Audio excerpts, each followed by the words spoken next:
Formamos un grupo hace más de 10 años vinculado a la exploración, investigación de estas temáticas, puntualmente de la relación del sonido con el ser humano con el medio ambiente sonoro. Componen un territorio, un campo de investigación del cual hay mucho en otras ciencias aledañas, etnografía sonora, psicoacústica, antropología, filosofía, pero no tanto al interior de nuestra querida musicoterapia. La licenciada María Cecilia Keptic es autora de, como les decía, de la tesis La envoltura sonora del artista, creación sonora para la creación artística del 2007, y que ha sido la piedra de toque, la piedra fundamental, a través de la cual nace Antropología de la Escucha.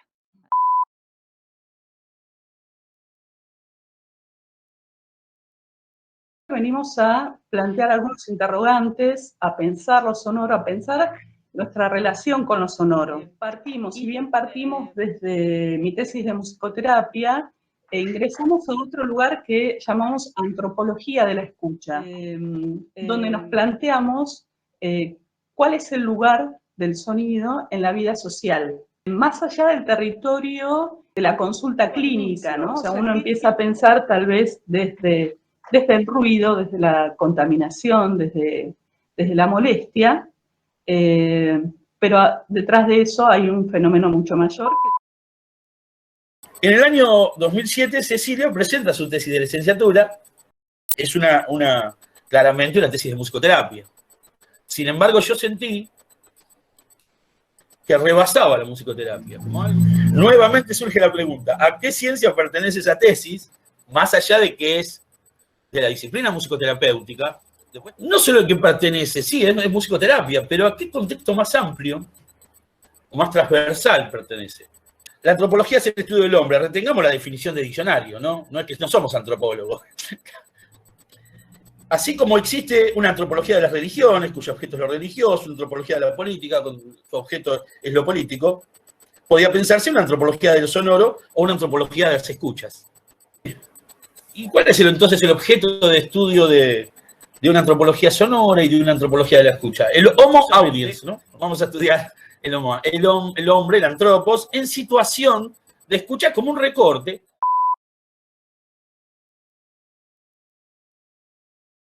Como objeto de investigación me propuse estudiar la adecuación y vivencia del entorno sonoro durante la actividad de producción artística.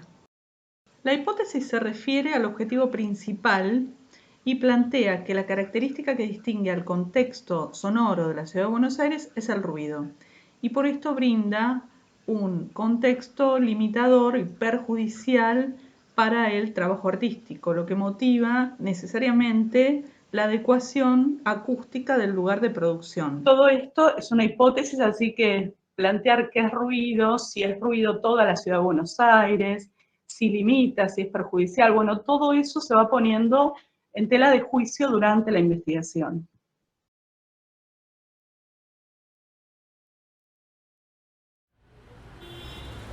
Como motivación personal, bueno, una experiencia de ruido en la Ciudad de Buenos Aires.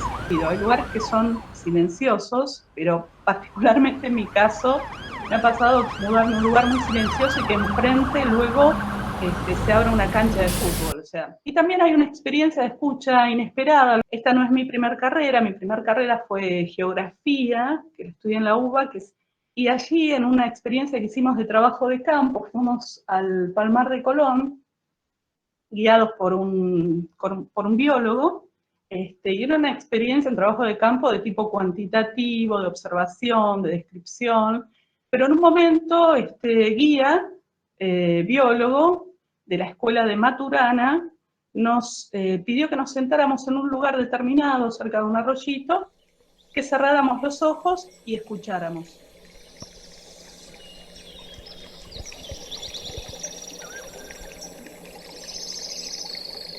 A partir de ahí se generó toda una experiencia que podríamos decir de una oreja productora, ¿no? De reconocimiento del lugar en gran medida, de una escucha referida a lo causal, porque íbamos buscando y conociendo de qué se trataba ese entorno y cuáles eran sus habitantes en relación a lo que podíamos ir identificando con la ayuda del profesor también.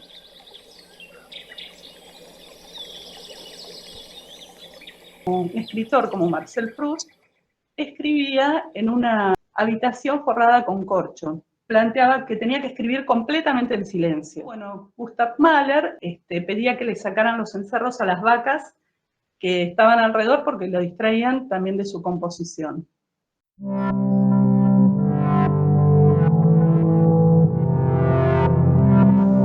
Piderancy, en el Yopiel de 1948, postula a la envoltura sonora como el primer espacio psíquico continente, un eco que presagia la unidad del sí mismo, del yo. Deja planteada esta pregunta: ¿cuál es la función de esta envoltura sonora en la vida del adulto? La ergonomía es una disciplina en la que confluyen varios saberes y que estudia la adecuación del sujeto con su ambiente laboral.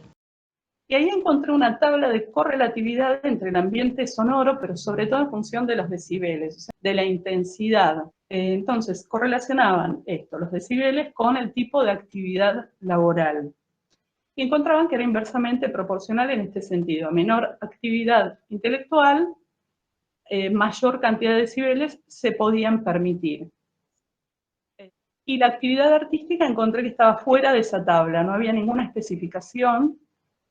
Y me pareció también interesante ese dato como para sumarlo a la elección de objeto. John Riviere es otro autor que quiero destacar en la elección de objeto de la investigación, en tanto que el artista se puede considerar a la vez sujeto productor de la obra y también del espacio en que la produce. Esto implica considerar también la importancia de los recursos económicos para llevar a cabo esas acciones.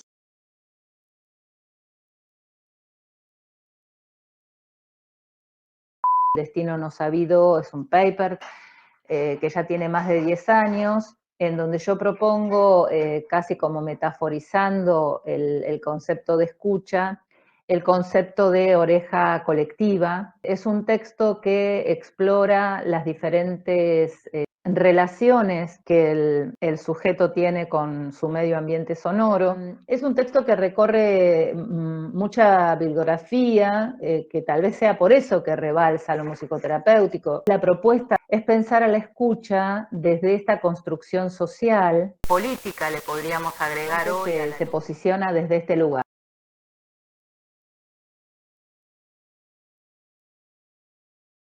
Bueno, ¿cuál es la propuesta de esta oreja en la que metaforizo la escucha?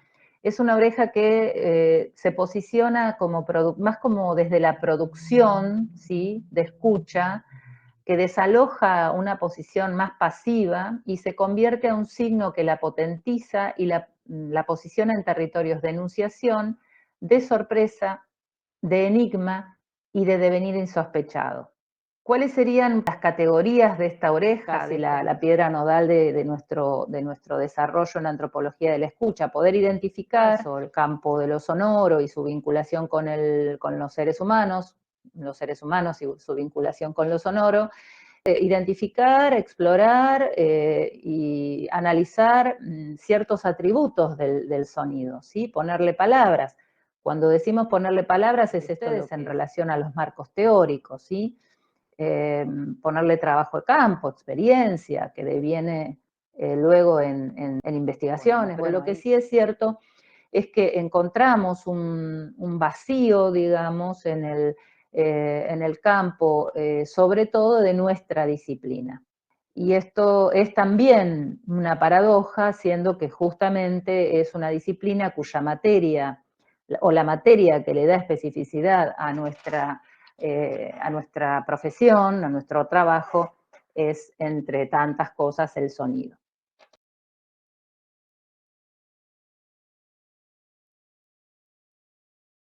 Brevemente les quería contar no solo la piedra de toque de este texto, que fue presentado en la Universidad de Buenos Aires en el 2010, luego tuvo un recorrido fue traducido al portugués, lo llevé al nordeste de Brasil a un simposio de musicoterapia, lo compartí allí con nuestras queridas colegas Lía Regián, Marley Chagas Pinto, Claudia Zanini, por citar algunas colegas musicoterapeutas brasileras. El texto, bueno, ha sido publicado por una universidad aquí en la Ciudad Autónoma de Buenos Aires, es decir, tuvo así su pequeño recorrido, llega a Mendoza.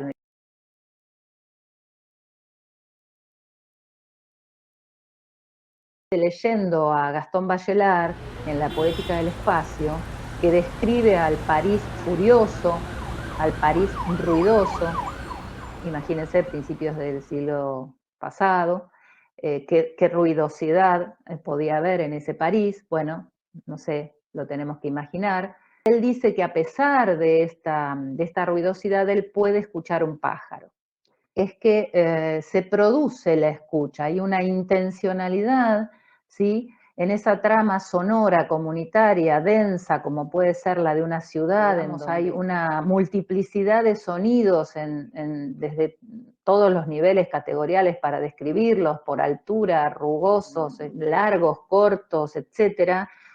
Yo podía, a pesar de esa masa sonora intensa, podía escuchar, por ejemplo, un pájaro.